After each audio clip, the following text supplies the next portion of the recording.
Andrés vivía solo en un edificio antiguo, en un apartamento pequeño y desordenado, donde las sombras parecían más densas que en cualquier otro lugar. Su vida se había vuelto rutinaria. Pasaba los días escribiendo en su computadora y las noches leyendo bajo la luz parpadeante de una lámpara que había visto mejores días.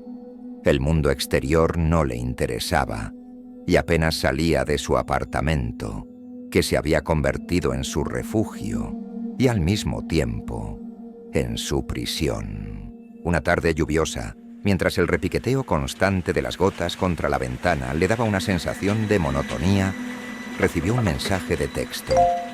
«Estoy aquí». Pensó que era un error, quizá un número equivocado, y lo ignoró. Pero los mensajes continuaron. Al día siguiente, otro llegó. «¿Por qué no contestas?» Andrés comenzó a sentirse incómodo. Alguien sabía que había leído el mensaje. Intentó ignorarlo, pero no podía evitar revisar su teléfono constantemente. Cada mensaje revelaba más de lo que estaba haciendo o lo que estaba pensando. «Te veo en la ventana», decía uno. «El libro que tienes en las manos no es lo que buscas», decía otro, justo cuando estaba hojeando una novela que había encontrado en su estante. La sensación de que alguien lo observaba lo carcomía. ¿Cómo podía saber tanto de su vida? Intentó rastrear el número, pero era imposible. No había rastro alguno de ese teléfono en ninguna base de datos.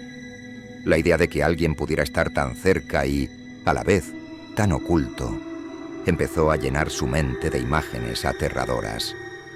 Una noche, mientras trataba de dormir, escuchó un ruido. Era un golpe suave, rítmico, proveniente de algún lugar dentro del apartamento. Se levantó, decidido a enfrentarse a lo que fuera que estuviera jugando con él.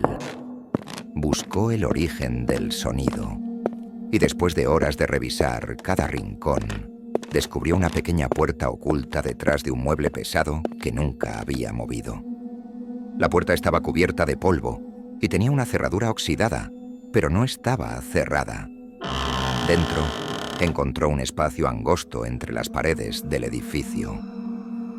Era un pasillo estrecho, oscuro y opresivo. En el suelo, encontró un teléfono antiguo, de esos que ya nadie usa, con la pantalla rota. Junto a él, una pila de cartas amarillentas que parecían dirigidas a él, pero con fechas de hace más de 20 años. Andrés abrió una de las cartas y leyó con horror que estaba escrita con su propia letra, pero más joven, como si el Andrés de otro tiempo hubiera intentado comunicarse con él desde ese espacio olvidado.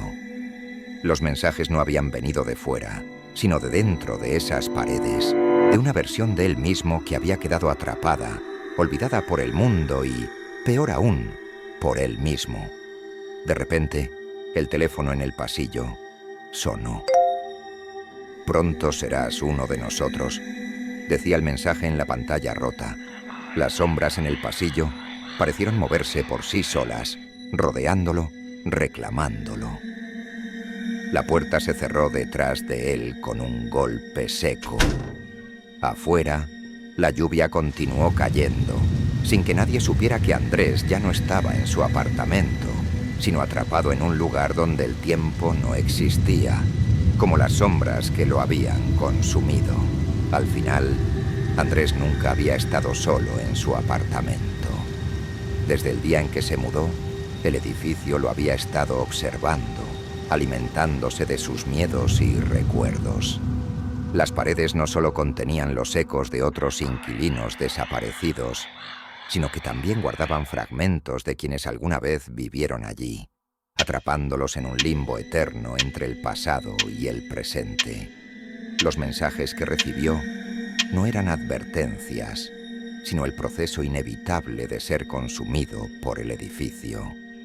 Ahora, como tantos otros antes que él, Andrés se había convertido en una sombra más en los muros, condenado a enviar sus propios mensajes a la siguiente alma perdida que ocupara su lugar.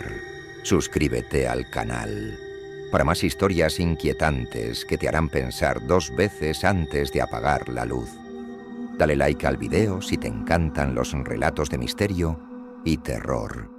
Y comparte para que tus amigos también sientan el escalofrío. Déjanos un comentario. ¿Qué harías si recibieras mensajes de tu yo del pasado?